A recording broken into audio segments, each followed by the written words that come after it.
Entiendes por qué tenemos que hacer esto, ¿verdad? Miré fijamente a Alan Orthorn de Recursos Humanos, cuyo rostro reflejaba una perfecta preocupación corporativa. Detrás de ella, mi supervisor directo, Julian Porter, estaba apoyado en la pared, con los brazos cruzados, sin mirarme directamente a los ojos.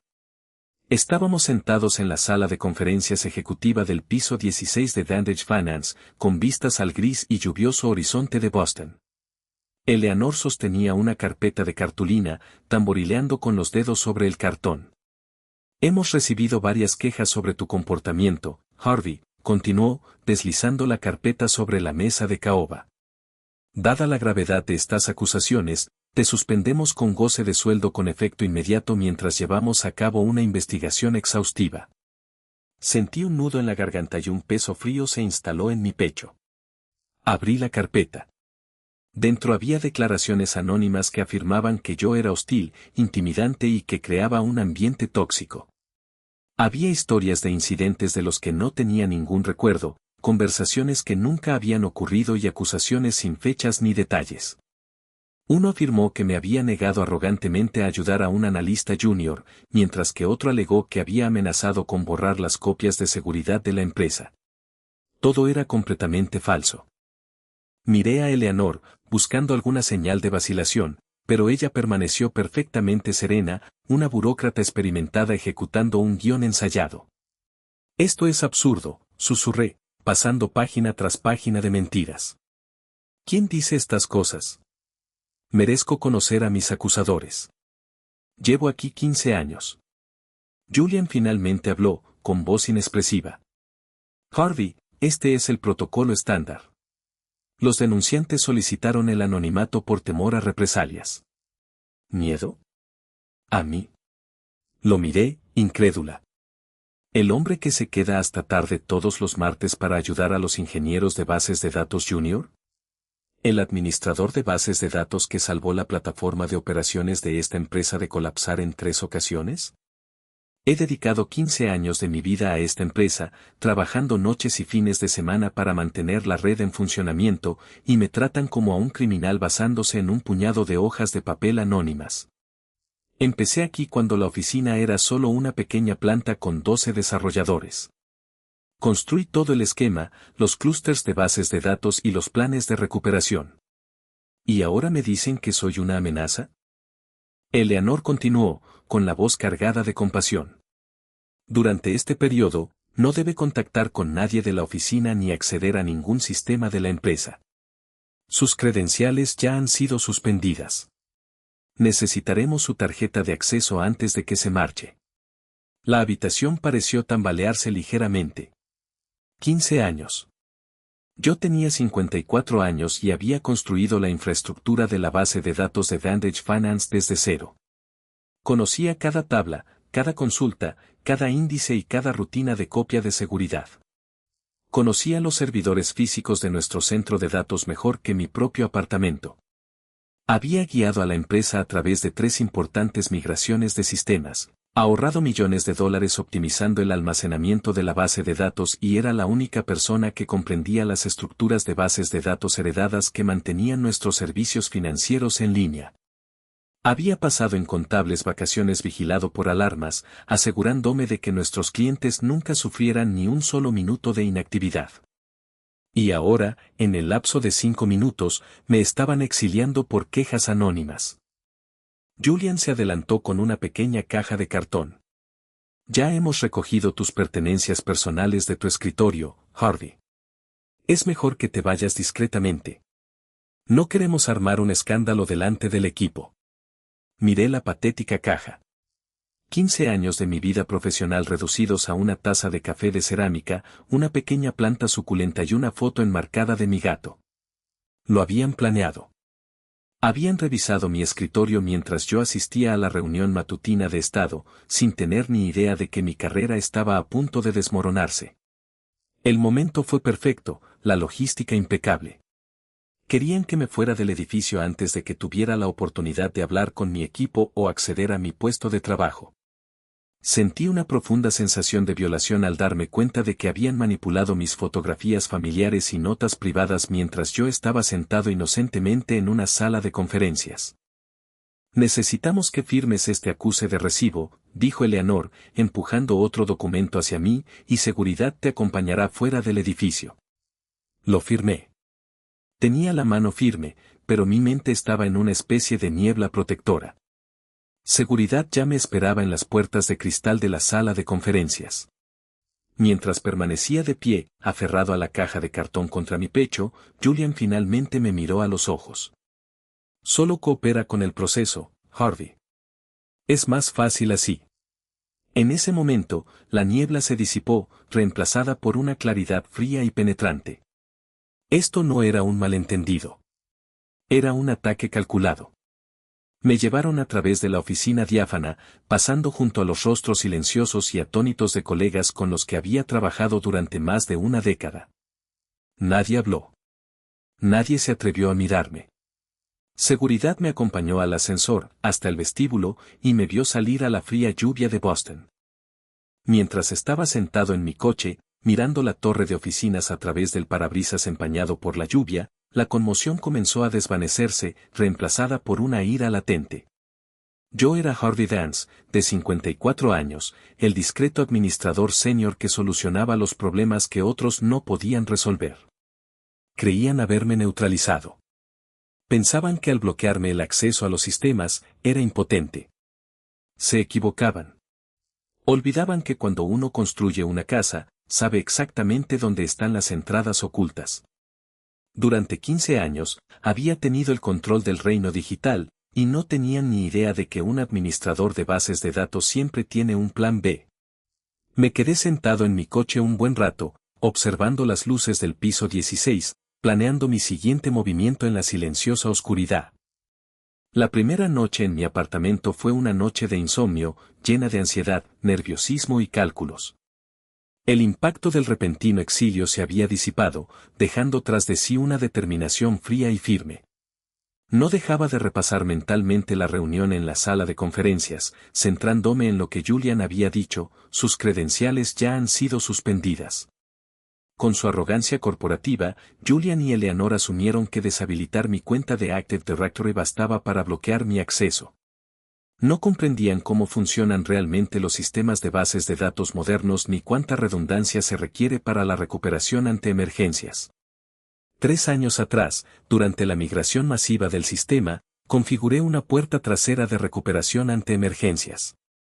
Era una cuenta de nivel raíz, completamente independiente de nuestro sistema estándar de Active Directory, diseñada para permitir el acceso si los servidores de autenticación principales fallaban durante una tormenta o un corte de energía.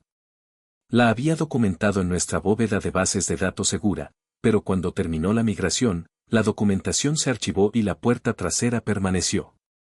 Era mi entrada secreta, una línea de código silenciosa que eludía todos los registros de seguridad externos. Exactamente a las 12 minutos pasada la medianoche, cuando el tráfico de red era mínimo y era improbable que el equipo de seguridad notara alguna anomalía menor, abrí mi computadora portátil personal, me conecté a mi red privada virtual segura e inicié la conexión. Mis manos se posaron sobre el teclado. Ingresé las credenciales de administrador. Durante 5 segundos, la pantalla permaneció en negro. Luego, el símbolo del sistema parpadeó y accedí. Tenía acceso administrativo completo a toda la red de Vantage Finance. Mi primer destino fue la carpeta segura de recursos humanos.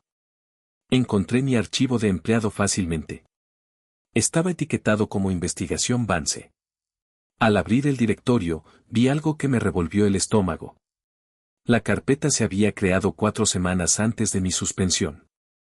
Durante un mes, Eleanor y Julian habían estado recopilando secretamente estas quejas mientras me sonreían, me pedían ayuda con sus informes semanales y me agradecían mi arduo trabajo.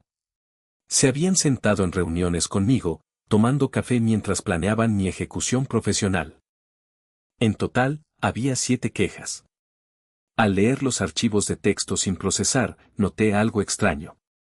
El estilo de redacción era idéntico en los 7 documentos. Utilizaban las mismas estructuras sintácticas, la misma jerga legalista y los mismos términos inusuales. Más importante aún, los metadatos de los archivos mostraban que los 7 documentos se habían creado y guardado en un lapso de 48 horas, a pesar de que afirmaban representar incidentes ocurridos a lo largo de varios meses. Era una invención total, escrita por una sola persona. Extraje las propiedades de los documentos y descubrí que la etiqueta de autor pertenecía a Alan Hawthorne. Inmediatamente centré mi atención en el servidor de correo electrónico. Como administrador principal, podía consultar directamente la base de datos de Exchange. Busqué mensajes que contuvieran mi nombre de los últimos 2 meses. Los resultados de la búsqueda aparecieron en mi pantalla. Abrí un correo electrónico de Julian a Eleanor, fechado 3 semanas antes de mi suspensión. Necesitamos acelerar el asunto de Harvey Dance, había escrito Julian. Se acerca la auditoría del 4º trimestre y debemos resolver esto antes de que lleguen los auditores externos. La queja por mala conducta debería darnos motivos suficientes para destituirlo. Insistamos en un periodo de investigación mínimo de 4 meses para garantizar que no tenga acceso durante la auditoría. Si está en el edificio cuando comience la auditoría, notará las discrepancias. ¿Por qué necesitaban que me fuera para la auditoría del 4º trimestre? ¿Qué intentaba ocultar Julian? Comencé a consultar la base de datos financiera, buscando específicamente patrones de transacciones que se hubieran producido en los últimos 2 años. Tenía que tener cuidado. No era un perito contable, pero sabía dónde se almacenaban los libros contables en las tablas del servidor SQL. Me llevó 3 horas escanear las tablas de la base de datos y ejecutar consultas SOLAC antes de encontrar la anomalía. Examiné los registros de transacciones, filtrando las aprobaciones manuales y las anulaciones de pago que eludían el sistema de conciliación automatizado. Un proveedor llamado Apex Solutions había estado recibiendo pagos mensuales que oscilaban entre $24.000 y $32.000. Los servicios se describían como optimización de bases de datos y balanceo de carga de red. Esto era absurdo. Mi equipo gestionaba toda la optimización de bases de datos y nunca habíamos trabajado con un proveedor externo llamado Apex Solutions. Yo personalmente gestionaba el presupuesto para el mantenimiento de la base de datos y nunca había visto a esta empresa en nuestras listas de proveedores aprobados. Los registros del sistema no mostraban ningún ticket de servicio técnico asociado con este nombre de proveedor. Revisé el historial de transacciones. En los últimos 2 años, Julian Porter había aprobado 42 pagos a Apex Solutions por un total de $1.700.000. Todas las facturas fueron aprobadas por Julian y estaban codificadas para eludir el sistema estándar de verificación de proveedores. Abrí otra ventana del navegador y busqué en los registros públicos de empresas de Massachusetts. Los registros mostraban que Apex Solutions se había registrado hacía 2 años. El agente residente y único propietario de la empresa era un hombre llamado Jonathan Porter. Se me cortó la respiración. Jonathan Porter era el hermano de Julian Porter. Julian estaba malversando cientos de miles de dólares de Vantage Finance, transfiriendo el dinero directamente a la empresa fantasma de su hermano. Y había fabricado las quejas de recursos humanos para sacarme de la oficina antes de que los auditores externos pudieran preguntarme sobre esas transacciones sospechosas en la base de datos. Las piezas del rompecabezas empezaban a encajar, pero necesitaba más pruebas para demostrar la conspiración. Me senté en mi habitación a descargar los registros de la base de datos, asegurando el rastro digital que expondría la red privada de Julian. La comprensión del fraude de Julian fue abrumadora, pero sabía que no podía detenerme ahí. Si Julian estaba robando millones, ¿cómo estaba involucrada Alan Hawthorne de recursos humanos? ¿Por qué cooperaba tan voluntariamente en mi suspensión? Era una profesional calculadora. No arriesgaría su carrera solo para ayudar a Julian a menos que recibiera una parte significativa de las ganancias. En la 4ª noche de mi investigación, accedí al disco duro personal de Eleanor en la red de la empresa. Estaba protegido por una contraseña sencilla que eludí fácilmente usando mis privilegios de administrador. Dentro, encontré una carpeta llamada Comisiones de Contratación. Descargué las hojas de cálculo que contenía. Lo que descubrí fue una operación de desvío de fondos independiente y altamente sofisticada. Como directora de recursos humanos, Eleanor era responsable de negociar contratos con agencias de contratación externas. Cuando Vantage Finance contrataba a un nuevo empleado, la empresa pagaba una comisión de colocación, generalmente el 15% del salario del nuevo empleado. Las hojas de cálculo de Eleanor mostraban que había estado reportando comisiones de colocación infladas del 25% al departamento de contabilidad, mientras que pagaba a las agencias de contratación el 15% real.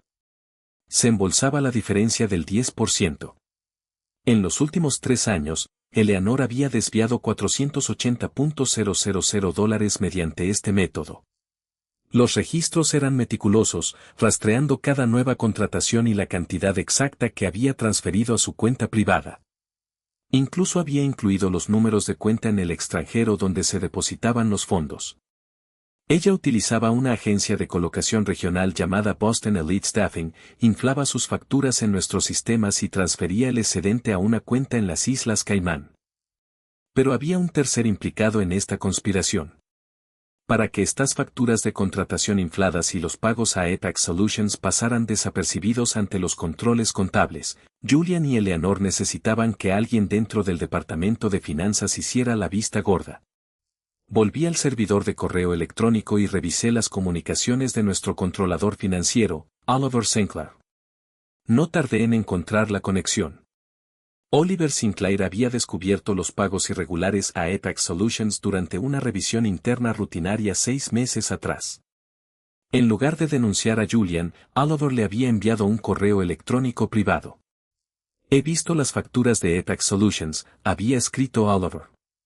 La documentación está incompleta y los servicios parecen redundantes. Tenemos que corregir esto antes de la próxima auditoría, o los auditores externos nos harán preguntas. Supongo que puedes ayudarme a conseguir mi bono por rendimiento de este año, ¿verdad?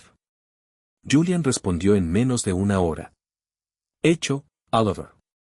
Te apruebo un bono por rendimiento de $90,000 este trimestre. Asegurémonos de que los libros contables estén en orden y que las tablas de la base de datos no presenten irregularidades. Habían formado una alianza corrupta. Julian malversaba los honorarios de los proveedores, Eleanor se apropiaba indebidamente de las comisiones de contratación y Oliver falsificaba los registros para protegerlos a ambos. Y yo era la única que se interponía en su camino, ya que era la administradora de la base de datos que gestionaba los registros de transacciones financieras. Si los auditores externos me pedían que les mostrara las tablas de transacciones originales, el fraude quedaría al descubierto al instante. Entonces, en la 6ª noche, encontré el correo electrónico que me heló la sangre. Era un mensaje de Julian a Oliver, fechado apenas 2 días antes de mi suspensión. No podemos simplemente mantener a Harvey de baja, escribió Julian. Una vez que comience la auditoría, los investigadores podrían exigir hablar con él, o podría encontrar la manera de contactar a la junta directiva. Necesitamos arruinar su credibilidad para siempre. Necesitamos plantar pruebas de las transferencias de Apex Solutions en su computadora personal. He contratado a alguien llamado Justin Cobb para que se encargue del aspecto físico. Entrará en el apartamento de Vance este fin de semana mientras él está fuera de la ciudad. Haremos que parezca que Harvey era quien estaba transfiriendo el dinero a cuentas en el extranjero. Una vez que la policía encuentre los archivos en su computadora portátil, estará acabado. Me senté en la oscuridad de mi apartamento, con el corazón latiéndome con fuerza. No solo intentaban despedirme. Planeaban entrar a mi casa, plantar pruebas falsas en mi portátil y enviarme a prisión federal por un delito que ellos habían cometido. La pura malicia de su plan era aterradora, pero también me infundió una extraña y ardiente determinación. Me habían subestimado. No iba a huir. Iba a contraatacar e iba a destrozar sus vidas como ellos habían intentado destrozar la mía. Pasé el resto de la noche descargando cada correo electrónico, hoja de cálculo y registro de transacciones de la base de datos a mi disco duro externo cifrado, asegurándome de tener múltiples copias de sus crímenes. Guardé los archivos en un contenedor seguro, comprobando los valores hash 2 veces para garantizar la absoluta integridad de los datos. A la mañana siguiente, tomé una decisión crucial. No podía manejar esto solo. Necesitaba representación legal de alguien que entendiera de fraude corporativo y protección de denunciantes. Me puse en contacto con Clara Brooks, una antigua compañera de universidad que había dedicado las últimas 2 décadas a trabajar como abogada de defensa corporativa, especializada en delitos financieros y casos de denunciantes. Nos reunimos en un restaurante tranquilo en Salem, lejos de la oficina de Boston. Llevé mi computadora portátil y una unidad con los correos electrónicos, las transacciones financieras y los registros de recursos humanos que había recopilado. Pasé 2 horas explicándole las pruebas, observando cómo su expresión cambiaba de interés profesional a profunda preocupación a medida que se revelaban los detalles de la conspiración. Harvey, dijo Clara, inclinándose hacia adelante, esto es sumamente grave. La documentación financiera que tienes es prueba clara de malversación y conspiración, pero debes comprender el riesgo. Tu acceso a estos sistemas después de tu suspensión podría considerarse acceso no autorizado a computadora según la ley federal. Debemos proceder con extrema precaución para protegerte. Clara describió una estricta estrategia legal. Primero, debes dejar de acceder a la red de la empresa de inmediato. Tienes pruebas más que suficientes. Segundo, debemos presentar una denuncia formal como denunciante de irregularidades conforme a la ley Sarbanes-Oxley, específicamente la sección 806, que protege a los empleados que denuncian fraudes financieros en empresas que cotizan en bolsa. Tercero, tenemos que lidiar con la amenaza de allanamiento. Me miró fijamente. ¿Dijiste que planean entrar a tu apartamento este fin de semana? Sí, respondí. Julian Porter contrató a un hombre llamado Justin Cobb. Creen que estaré en Connecticut visitando a mi madre. Aprovecharemos eso a nuestro favor, dijo Clara. Presentaremos una denuncia ante la policía local por una posible intrusión, pero aún no mencionaremos el fraude corporativo. Lo más importante es que grabaremos todo el allanamiento en video. No te quedes en el apartamento, Harvey. Instala cámaras de seguridad, borra tu portátil y deja que caigan en la trampa. Necesitamos pruebas físicas de su conspiración para destruir tu credibilidad. Demostraremos a la policía que enviaron a un intruso para manipular tus dispositivos electrónicos. Seguí sus instrucciones al pie de la letra. Compré 2 cámaras de seguridad de alta definición que se conectaban a mi teléfono mediante la red celular. Instalé una en mi sala, oculta en una estantería frente a mi escritorio, y la otra cerca de la puerta principal. A continuación, hice una copia de seguridad de todos mis datos personales de mi portátil en un disco duro externo. Después, borré completamente el disco duro del portátil e instalé un sistema operativo limpio. No quedaba ningún archivo, ninguna contraseña guardada ni ninguna base de datos corporativa en el equipo. Si intentaran acceder a mis archivos, encontrarían un sistema completamente vacío. El sábado por la tarde, en lugar de conducir hasta Connecticut, aparqué el coche cerca de mi edificio. Me senté en el asiento del conductor con mis prismáticos, observando la entrada. Exactamente a las 3:45 de la tarde, una furgoneta blanca de servicio se detuvo junto a la acera. Un hombre con uniforme de técnico de cable bajó con una bolsa de herramientas. Era Justin Cobb. Mi teléfono vibró. El sensor de movimiento de mi cámara se había activado. Abrí la aplicación y vi la transmisión de video en directo. Justin Cobb entró en mi apartamento usando una llave física que Julian probablemente había obtenido de mi archivo de recursos humanos. Caminó directamente hacia mi escritorio, se sentó y abrió mi portátil. Lo vi conectar una memoria USB y empezar a teclear. A través del micrófono de la cámara, lo oí murmurar una palabrota. Sacó su teléfono e hizo una llamada. Julian, no hay nada en este ordenador. Está completamente limpio. Parece que lo han reiniciado recientemente. Hizo una pausa, escuchando las instrucciones de Julian. Sí, de acuerdo.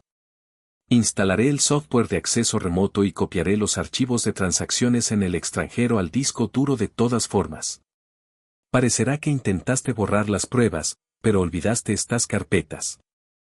Grabé cada segundo del video, capturando el rostro de Justin Cobb, sus acciones y su conversación. Sentí una oleada de ira al ver a este desconocido tocar mi computadora personal, pero me obligué a mantener la calma. Después de 20 minutos, cerró la laptop, extrajo su memoria USB y se fue del apartamento. Esperé a que la camioneta se marchara y luego regresé a mi apartamento. Recuperé los archivos de video y se los envié a Clara. Los teníamos acorralados. Teníamos la evidencia del desfalco, la conspiración y ahora el allanamiento físico. Estábamos listos para actuar. Pasamos las siguientes 2 semanas preparando los documentos del denunciante, asegurándonos de que cada afirmación estuviera respaldada por documentos de fuentes primarias y transacciones verificadas. Clara recopiló una carpeta de evidencia absolutamente sólida, preparada para resistir cualquier impugnación legal. 7 semanas después de que comenzara mi suspensión, finalmente llegó la llamada. Eleanor Thorne me llamó a mi número personal. Su voz era fría y formal. Harvey, nuestra investigación ha concluido. Necesitamos que vengas a la oficina principal mañana por la mañana a las 9 para hablar sobre los resultados y resolver tu situación. Estaré allí, Eleanor, dije, manteniendo un tono neutral. Me reuní con Clara Brooks en el vestíbulo del edificio de Vantage Finance 15 minutos antes de las 9.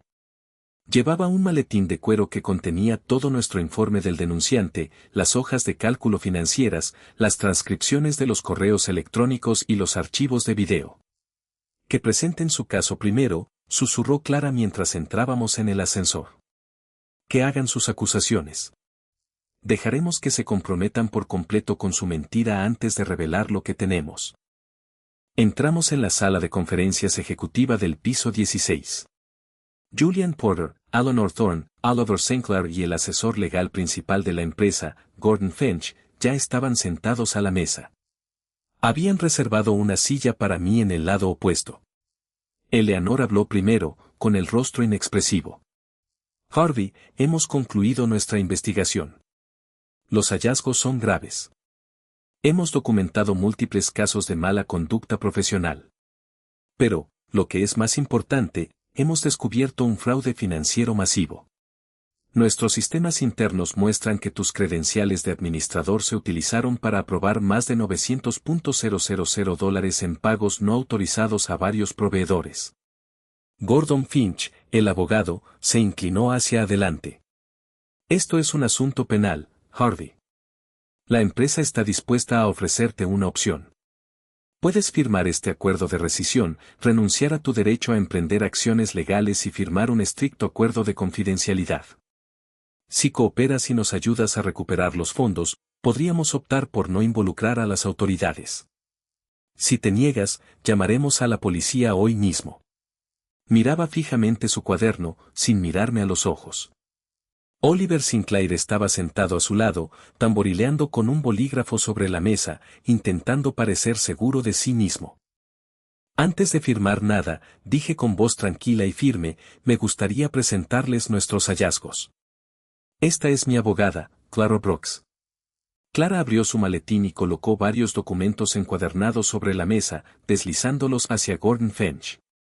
Señor Finch, le sugiero que lea estos documentos con atención antes de que sus clientes digan una palabra más. Ya hemos presentado denuncias formales de denuncia de irregularidades conforme a la ley Sarbanes-Oxley, sección 806, ante el Departamento de Trabajo, el Grupo de Trabajo Estatal contra los Delitos Financieros y la Comisión de Bolsa y Valores. Eleanor rió nerviosamente.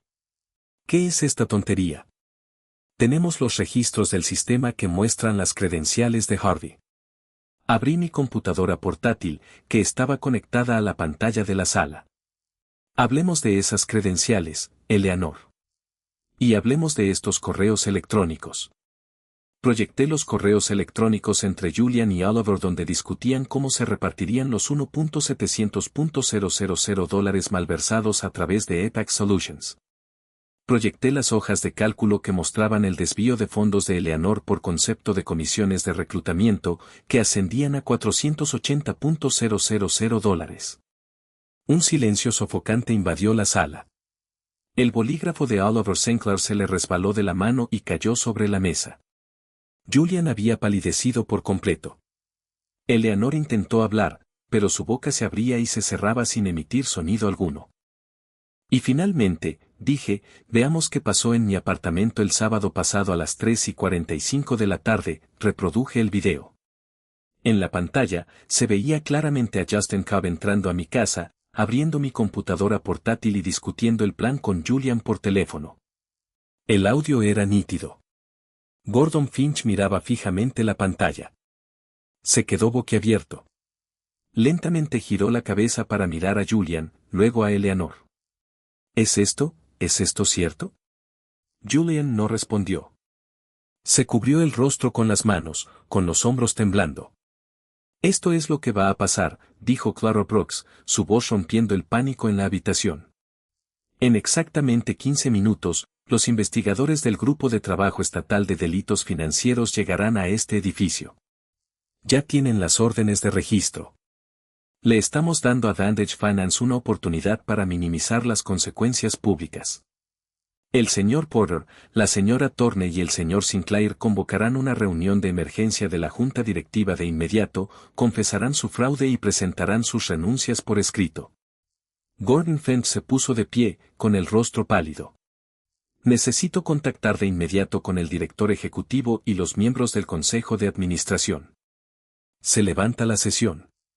Debemos cooperar plenamente con las autoridades para proteger a la empresa.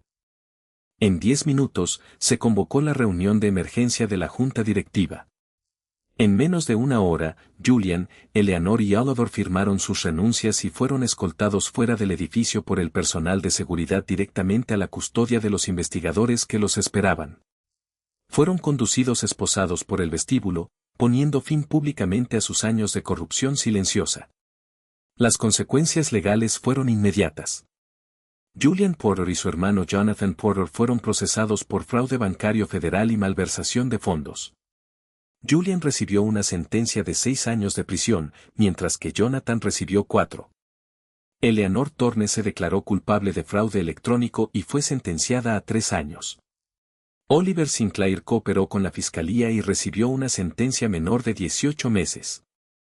Vantage Finance sobrevivió al escándalo, pero la junta directiva se reestructuró por completo. Me ofrecieron recuperar mi puesto, junto con el ascenso a director de seguridad de bases de datos y un aumento salarial significativo. Rechacé la oferta. Había pasado 15 años en ese edificio y era hora de un cambio. Quería construir algo propio, libre de las políticas tóxicas de las oficinas corporativas. En cambio, negocié una indemnización sustancial por despido improcedente y un ambiente de trabajo hostil, lo que me permitió tomarme 6 meses de descanso. Compré una pequeña cabaña en Maine donde pasé el verano haciendo senderismo y relajándome. Hoy dirijo mi propia consultora independiente de seguridad de bases de datos en Boston. Mi primer cliente fue Dandridge Finance, que me contrató para auditar toda su estructura de bases de datos y cerrar todas las puertas traseras. Guardo la caja de cartón con mi vieja taza de café y la foto de mi gato en un estante de mi nueva oficina, un silencioso recordatorio de la experiencia. Cuando la gente intenta usar su poder para aplastarte, la mejor respuesta es mantener la calma, recopilar los hechos y dejar que la verdad hable por sí sola. Jamás permitas que la intimidación te impida denunciar la corrupción, y recuerda siempre que una investigación exhaustiva de los hechos es el arma más poderosa que puedes tener. La verdad puede tardar en salir a la luz, pero cuando lo hace, es una fuerza imparable.